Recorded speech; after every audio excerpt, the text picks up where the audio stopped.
Greetings, everyone. It gives me immense pleasure to introduce cultural and emotional intelligence as part of our lecture today. One of the things that I always think about when it comes to cultural or emotional intelligence is about wonderful quotes by different people. And one quote that comes to my mind oftentimes whenever we are referring to cultural and emotional intelligence is a quote by Audre Lorde. She is a very good American writer and civil rights activist, and she mentioned it's not our differences that divide us, it's our inability to recognize, accept, and celebrate those differences. And it's a very powerful, loaded statement. But how do we unpack it? We need to know a little bit more about many of the things that we mentioned over there. So, what contributes to this inability? Let's start diving in. A critical test that has been known to exist for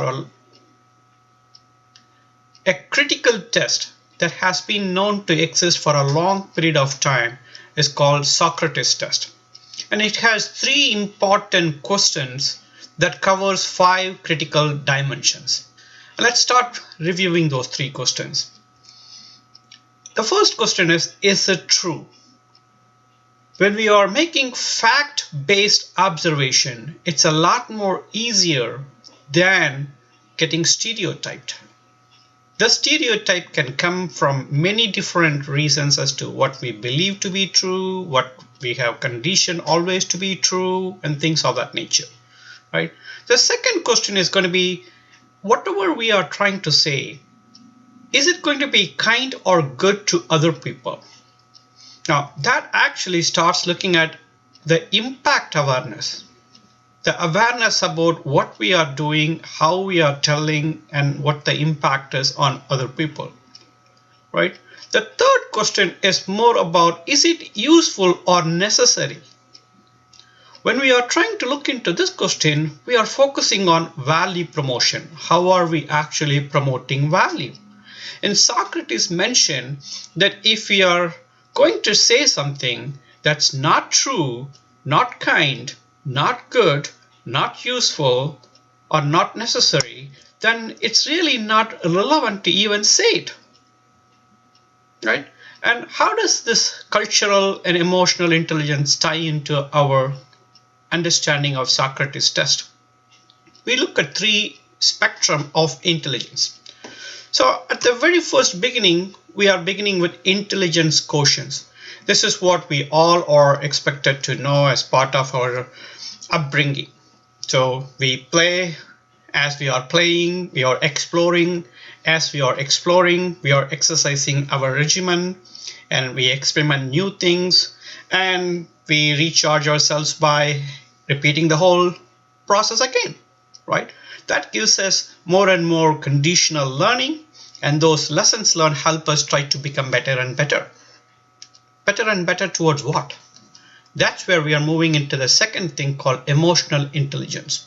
Now here you are not just bringing the head, but you are also bringing the heart, right? So how do you know yourself? What motivates you? What makes you sad or angry? Knowing the environment that actually contributes to that, observing others, building relationship as a result of that, and finally managing for results, like delivering through others. And that really requires emotional intelligence, and it builds a little bit on the intelligent quotient, right? But then how do we connect to the next level, which is going to be the cultural intelligence? Now here you are taking the concept that you learned more about yourself and applying it in a completely different cultural context. How do you adapt yourself to different surroundings? Not necessarily things that you are used to, but things that make you uncomfortable. How do you make hard decisions? How do you negotiate in those scenarios? How do you lead effectively? And how do you build trust? All these things are pivotal for wonderful communication that needs to happen as you lead cross-functional and multidisciplinary cultural teams. So let's start moving this forward. So whenever we talk about social skills or emotional intelligence skills, we talk about some of those important elements. These are personal skills on the one end, and then interpersonal skills on the other end, like knowing yourself better, and how do you manage yourself, and how do you motivate yourself when the going gets tough.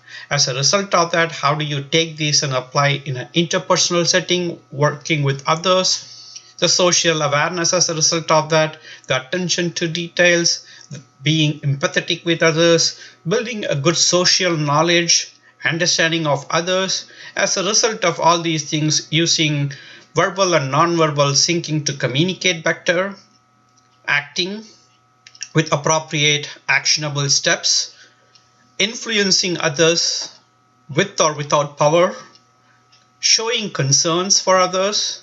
All these things are critical, right? But the most pivotal things for us to truly understand is things that we can control at the beginning. And that's going to be personal skills. Without this, you are never going to be able to bridge the gap to the interpersonal skills, right? So let's start looking into these dimensions more. Now, a lot of times people say, is there a relationship between intelligent quotient and emotional intelligence? There is a lot of publications, scholarly journals that talk about emotional intelligence is much more important than intelligent quotient and all those things. Let's start, unpacking it a little bit more here. So when two members are talking and they both have, low IQ or low EQ, then there is no value that is necessarily getting generated. Things are okay because neither of them seem to recognize that there needs to be a new way of doing things. There is a better way of doing things and things like that. So there is less conflict, and so everything seems to be good, but that doesn't mean that we are generating value, right?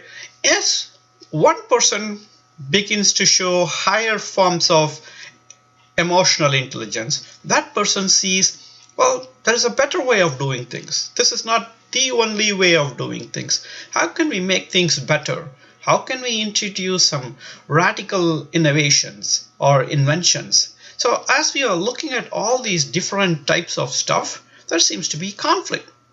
And it's okay to have this conflict because conflicts are not always bad.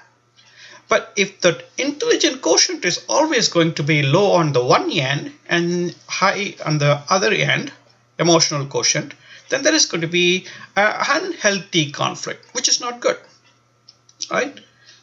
And the other side of the equation is exactly the same, but in a different way. One person has high IQ, but low EQ, right? When you do this, the equation flips, because one person wants to prove that there is a lot of new way of doing things, but the other person does not necessarily connect with people, doesn't see the value, and as a result, puts people down, micromanagement, and all those things come into play, and people get checked out as a result, which is also not good. But as both members have high forms of EQ, that's when a goal maximization happens, because both of them are seeing how can we make things better. Not necessarily look at the status quo, but challenge the status quo and make things much better than where we originally started with, right? That's when people say 1 + 1 is always greater than 3. Well, yes, mathematically that's not a logical sense, but 2 minds are better than 1. That's because we are looking at how we can see things better rather than the way things are, right? And this is critical for whether it is execution-oriented tasks or whether it is innovation-oriented tasks, right? And this is where we want to move. We want to move away from this no value generation to high value generation, right? Now, we have seen all these things happen in a number of different ways. And even in movies, we seem to see this. For instance, the Frozen movie. Elsa needs to control the power, right? With power comes responsibility. So understanding the power of emotions and the resulting impact on others have to be understood. If not, with power, you can do more harm than actually help, right? And this has nothing to do with just human beings alone, right? Even when you look at some of these automated robotic kind of movies, you see these kind of emotions come through. Even in the movie Wall-E, when Wall-E actually sees the mechanical robot Eva, there's a lot more connections, right? Wall-E demonstrates accepting others for who they are, not necessarily seeing the way we want them to be seen, right? So there is demonstration of how we want to see others as well as accept others, right? All these things are demonstration of emotional intelligence, right? So let's do a quick simulation activity over here, right? In this simulation, I would like to introduce two people, John and Ben. John is a project manager and Ben is a team member working for John in creating a report for him. Let's see a short interaction between John and Ben, and let's evaluate, what's going on here. So how does this emotional intelligence apply in this context? So John is asking Ben, have you finished the report? Well, Ben's reaction is, I have another chapter to write. John says, you have a deadline to finish. We are waiting for this. Ben says, what? It's not like I'm not working so hard, is it? What do you expect from me with all the interruptions I reported before? Everyone gets interrupted, Ben. Come on, that's not an excuse. I don't believe this. You have seen my long hours in all my reports. Why is this a surprise now? Well, I didn't see any actions for me. Now you need to deliver. If you delay, you are the reason for project failure. Ben says, what prevented you from asking me? I am set up here for failure. This is a short interaction between both of them. What happened in this case? What was the root cause of the problem? How could we have solved this? There seems to be unhealthy dialogue between both John and Ben, right? Let's take a look at this. This is my interpretation. What happened here? John need not wait for action items identified for him when interruptions are listed. Ben is mentioning a few problems, right? I'm mentioning that I'm interrupted, so I'm not able to do things and things like that. So John need not wait for action items to be identified for him. That kind of a thought process is a transactional mindset. By the same token, Ben showed an emotional outburst rather than seek solutions impacting delivery commitments, right? So both are the things that we saw happening here. What could have happened? Alternative approach. Ben could be clearer on the anticipated delay due to the interruptions. Instead of telling I am interrupted, Ben could actually quantify the impact of that interruption. It's going to be 2 days late. I'm not able to accommodate this particular one. It'll be, not good quality. This may not answer your problem or things like that. But even if Ben doesn't indicate specific action items, John should see the risks to delivery as well as read emotional challenges that Ben may be leaving unsaid. The most important thing for any leader is not necessarily react, but be proactive, right?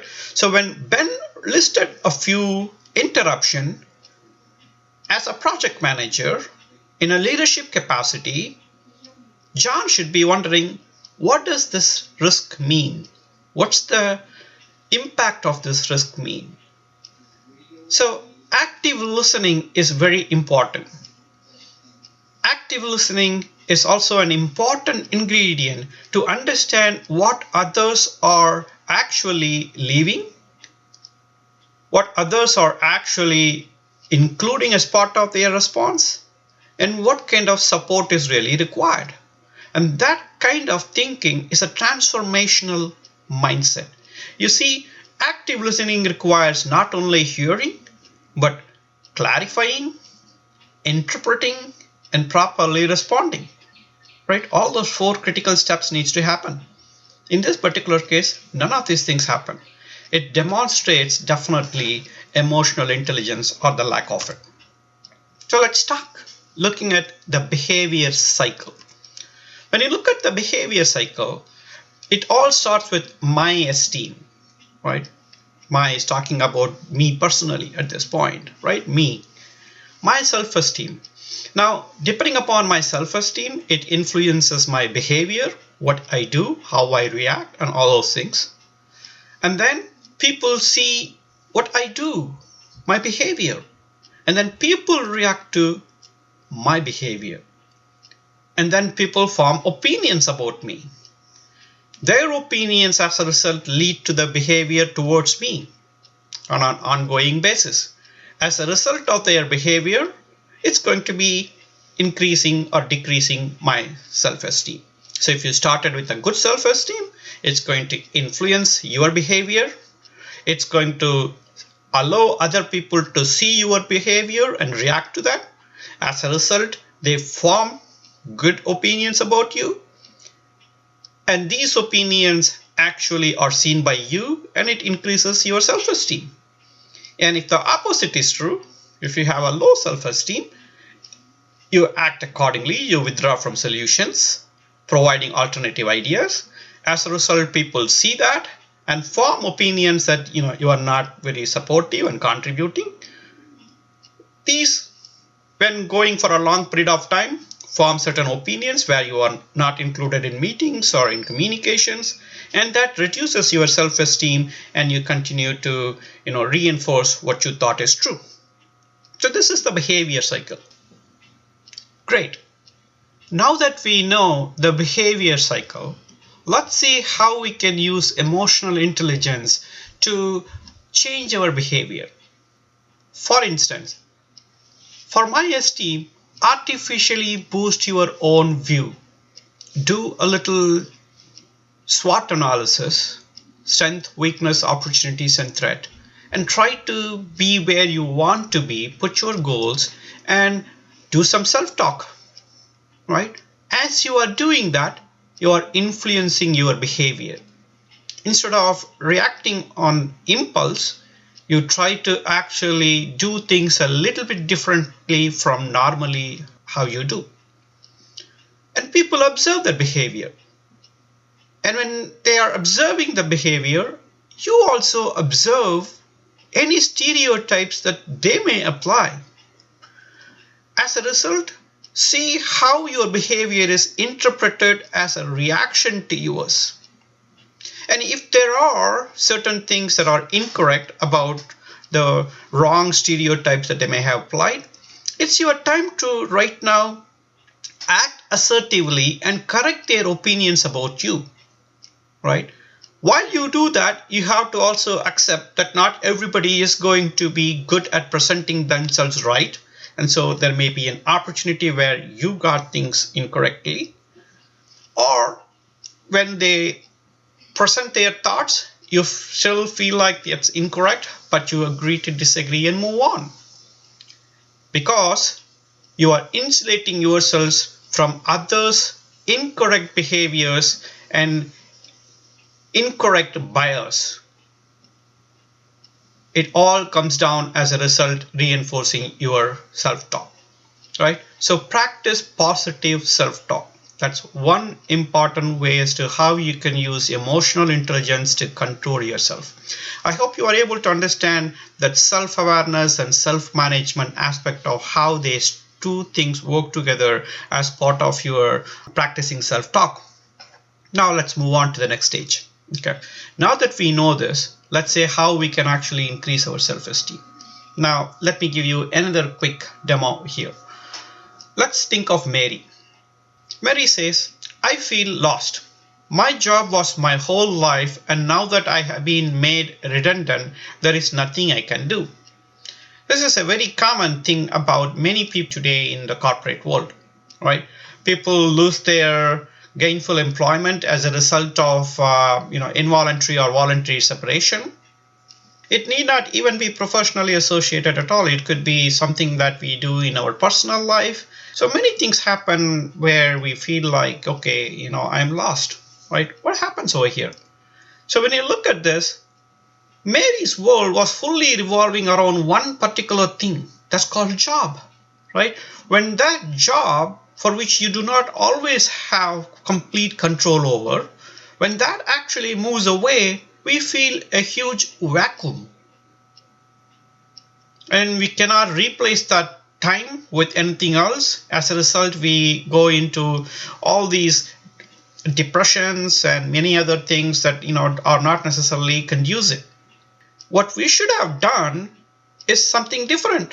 When life revolves around only one role, one significantly loses the self-esteem when that role is compromised. And we cannot allow that to happen. So what should we have done? There are a portfolio of roles that are available for us. We cannot just pigeonhole ourselves into one particular thing, but we should actually spread ourselves in multiple dimensions. Hobbies, family, friends, doing exercises, becoming creative with arts and crafts, writing, traveling, community service. All these things should also be part of our work-life balance. And when we manage all these portfolio of roles equally well, when one thing goes away, we still have other things to keep us busy. And that increases our self-esteem, that increases our opportunities. And this is what we talk about even as networking. We have to talk with a lot of people so that we are always increasing our brand value. So life is all about work-life integration and work-life balance, right? So when we don't focus our energy on all areas equally well, then the web seems to be not a circular move, right? When the circle looks like this, you will not be able to make a lot of progress, right? So we keep spinning around constantly and we are not able to get anywhere, and we get frustrated, and we wonder what's going on. Instead, we should be having an equally well-rounded balance. When we do this, we are able to continuously move forward, right? Even if things shrink, we are still making progress. That's called work-life balance. And in order to do that, you need to actually spread yourself equally well in multiple areas to build your self-esteem. And that goes back to your self-awareness, which goes back to your SWOT analysis and thinking through how you want to actually make a difference. So let me give you a couple of ideas in terms of how do you carry yourself forward using the concepts of emotional intelligence. So let's talk about the I should syndrome, right? So one of the example is I should meet with my team for a project discussion. What's the concept you are actually thinking through when you're doing this? You make yourself feel forced. Well, I should meet, which means, it's not an option for you. And you avoid resistance to pressure. So replace that with I could with a positive impact. So look at this. The same statement. If I can return this way, I could watch TV, but I choose to spend my time with my team, supporting them and earning a good grade. Now, you're not necessarily telling like I'm forced to do things that I don't like to do. Instead, you are telling like, if I don't do this, I will not get that benefit. In order to get that benefit, I'm actually doing things right. Let's talk about I can't, right? I can't come to dinner. Your subconscious mind reads this as a weak signal, and you allow your conditioning to withdraw, based upon your upbringing, and I can't say I can, so I'm not going to say anything, and you are still communicating by not communicating at all. Replace that to say how to be assertively telling no. When you say no, it's not never, it's only saying not now, right? So try to rephrase this. Hey, I would love to come, but I have another appointment. I'm sorry. I hope you will understand and invite me again. So you are still leaving the door open for subsequent conversation, but you are still being assertive in telling why you can't come. But you need to have some honest responses over here. You can't just like that fake responses here. The next one is going to be, it's a problem. It's a problem that understanding others is so difficult. An example. If you define it as a problem, then it becomes a problem for you to solve. and you don't want to solve it, so you define it as a problem and do nothing about it, right? If you design something as a problem, then you need to actually make something to resolve it, right? So see problems as an opportunity that you want to solve. Be a change agent that you want to solve in the world, right? Replace example. There is a great opportunity to increase my performance and those around me by working to understand each other better. So remember I talked about active listening? We are bringing that over here. You are seeing that as an opportunity, solution mindset. So look at that way. But I have given you a few examples over here as to how you can convert your negative self-talk into positive self-talk. So one thing, I always mess this up. Don't say that. Instead say, how can I make sure I get this right next time? So you're trying to learn. See, failure, if you have learned from it, is a great opportunity for success. I'm not made for this job. Don't say that. Instead, start thinking, how can I demonstrate I'm still learning and need to give myself some more time for practice? I have made stupid mistake. Don't say that. Instead, what can I learn from this experience to make sure it doesn't happen again? Now, if you have truly learned from failure and apply those lessons learned, you haven't failed at all, right? I don't have the resources. Instead, where can I get the resources? Instead of saying I'm constantly left out of the loop, no one tells me anything, do some root cause analysis and say, how can I facilitate a better communication to avoid being left out? So all these things are the way you see it, right? So in this emotional intelligence focus, what we have so far covered is about self-awareness, about self-management, feeling powerful, and how to use positive self-talk to improve your self-esteem and continuously invest in self-motivation to becoming better. Now let's move on to the next stage. Cultural intelligence. Now, cultural intelligence is a globally recognized way of assessing and improving effectiveness in a culturally diverse situation. Well, frequently, whenever we talk about culture, we keep telling like, oh, we are limited to countries, generation, gender, age, a few things like that. But truly, is culture limited to these dimensions alone? When you look at the whole world, we are a lot more different in many aspects than just where we come from or the generational gap or gender orientation or age and things like that. So let's start taking a look at some of these things. Music. For instance, the music actually helps us tell different types of folklore. Those folklore gives us different types of beliefs. And those beliefs actually help us write different types of stories that we pass to generations. And those generations create the customs. Then we create the festivals around them. The way we celebrate becomes traditions. And those traditions actually take us to different types of ethnic wears that people wear. As a result of all those things, we are actually coming down with food that we want to change. The culture is changing. As a result of that, we are actually looking at different languages, the way we communicate. And we are actually looking at arts to communicate our stories.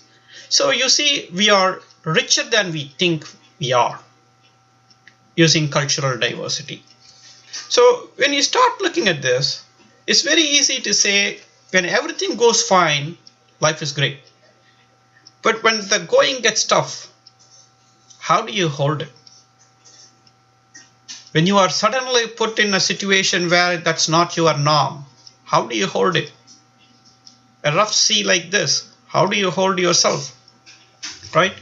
That's when different types of thinking has to come into play.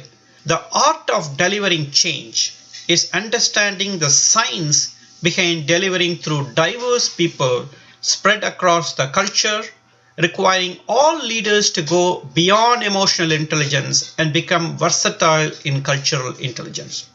It's the way I see it, right? That's the way we are going to bridge it to the cultural intelligence. Now, in this example, the person from Far East Asia is actually trying to, shake hands, accepting the other person's beliefs. But the other person from West is actually trying to bow, expressing their beliefs. And we think we know more about cultural diversity. We try to appreciate each other, but we are not able to communicate here correctly at all.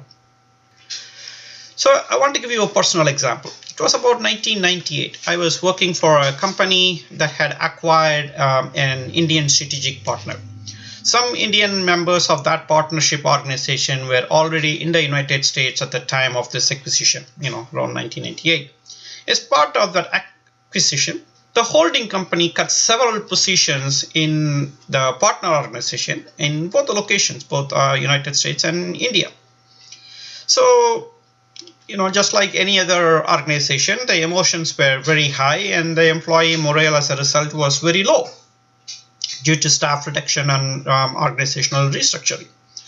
The organization at that point introduced numerous perks to motivate and rejuvenate people and things like that in the new resulting organization. But the morale continued to be low. So to improve the morale, the company organized a major event for everyone showing the fish philosophy.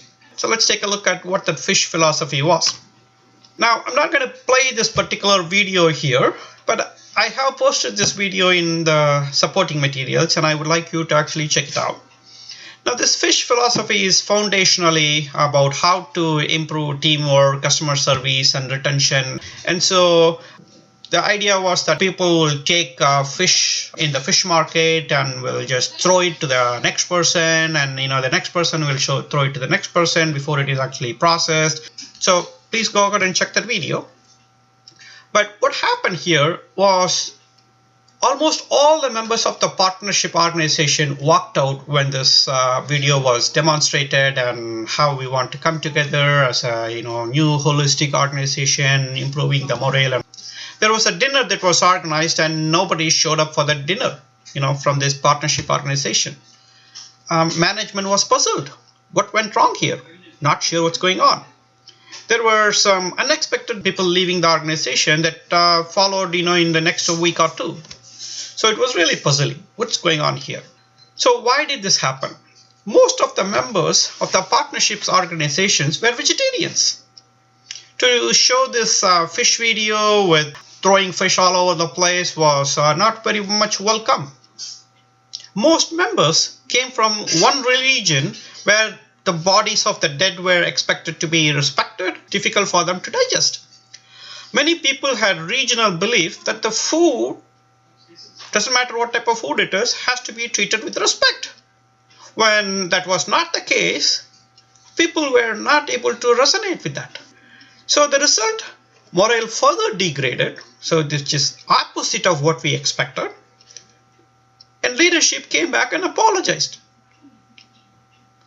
The fish philosophy was revoked. I'm not saying fish philosophy is good, bad, or anything like that. It works for a number of organizations, but the experimental organization within which we were applying did not, effectively work well.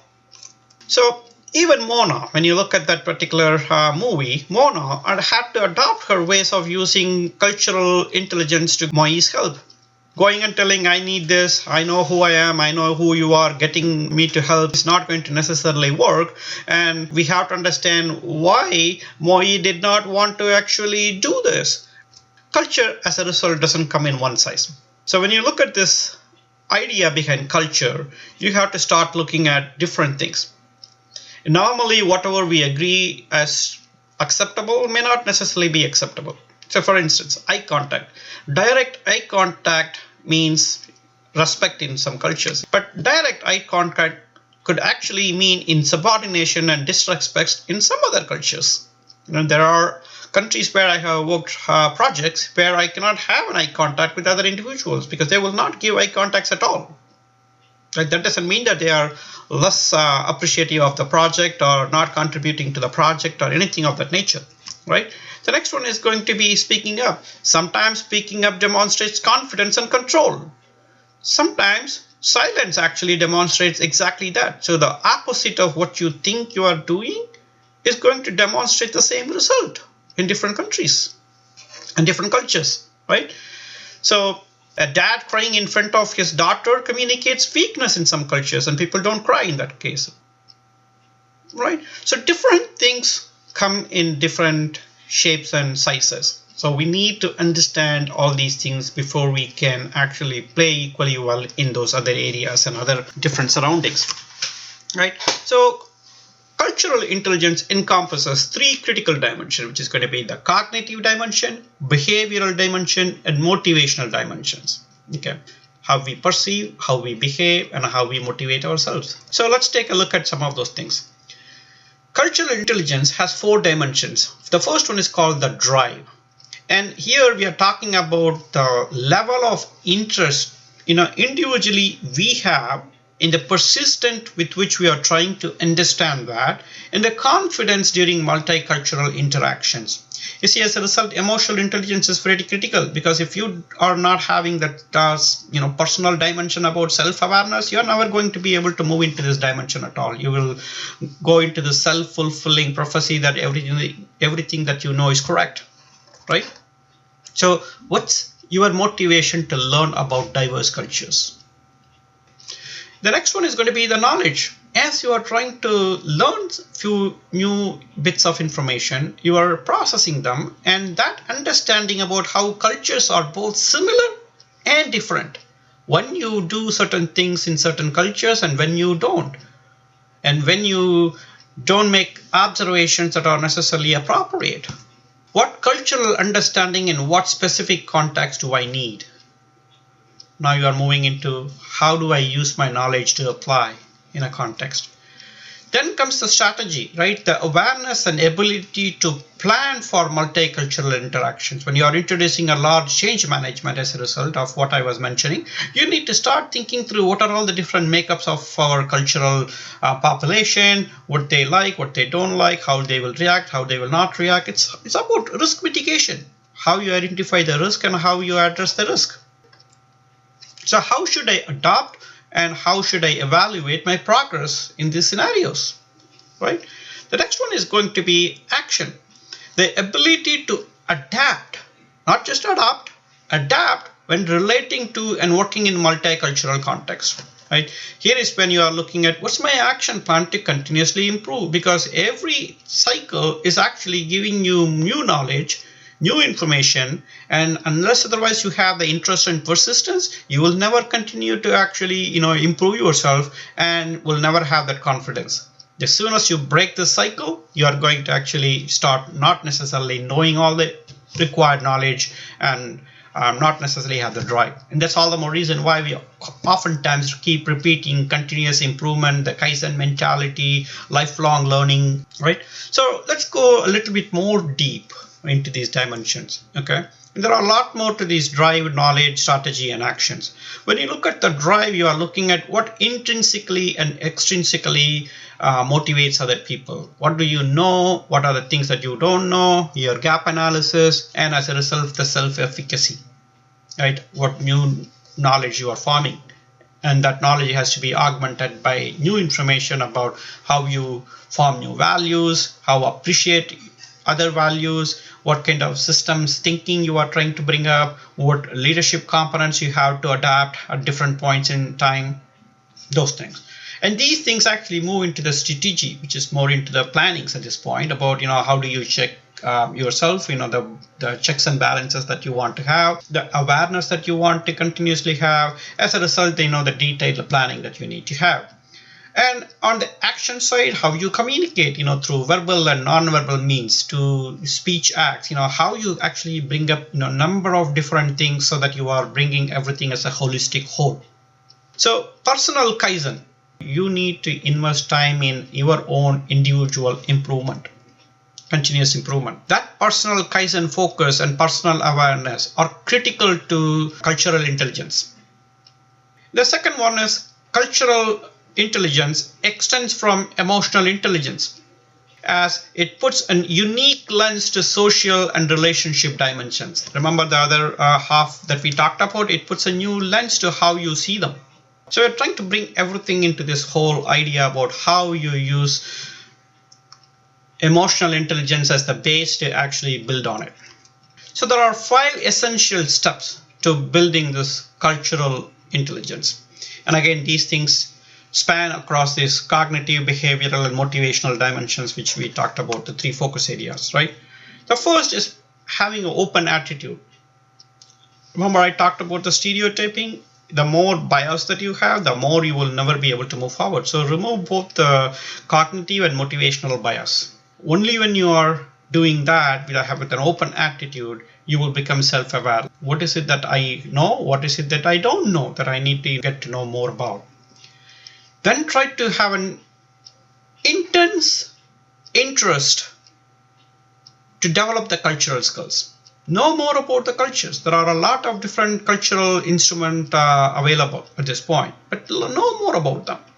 Then build a cultural knowledge. Interface with people of different that are different from yourself to know more about them. Read more about these things. Become more intentionally aware of other things that you have to become aware of.